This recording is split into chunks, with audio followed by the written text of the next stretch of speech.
Welcome to my architecture-based roast of the zodiac, aka what architectural style best fits your astrological sign, comma, a snarky guide. I have a video on every single one of the styles I mentioned. This is a roast. I'm going to be mean across the board. If you're easily offended, keep scrolling.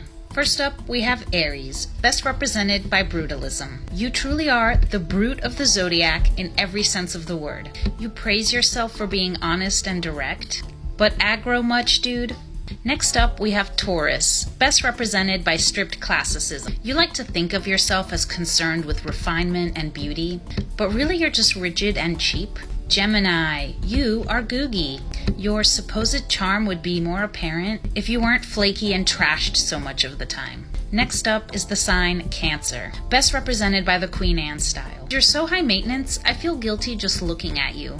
Leo, you are postmodernism. Did you know there are volumes besides loud and louder? Virgo, you are international style architecture, since you are best reserved for professional settings, because your insistence on purity and perfection means no one feels comfortable being themselves around you. Next up is Libra, best represented by a used to be a Pizza Hut location. You work so hard to match other people's vibes, but who are you fooling?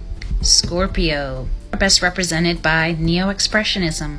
We get it, you're dramatic and misunderstood. Next up is Sagittarius. You would be Tudor revival. You like to think of yourself as cultured and sophisticated, but really you're just a pedantic, self-righteous snob. Next up is Capricorn, best represented by colonial revival. Have you ever considered trying something new or vaguely exciting over the last couple hundred years? Aquarius, you are streamlined moderne. You fancy yourself avant-garde and dynamic, but you remind the rest of us of smoky old bus stations and diners. Last but not least, we have Pisces as Gothic revival. Being near you is like being in a soup of nostalgia and melancholy. Brood much? Well, there you have it, folks. Did I get your sign right? Let me know your thoughts in the comments.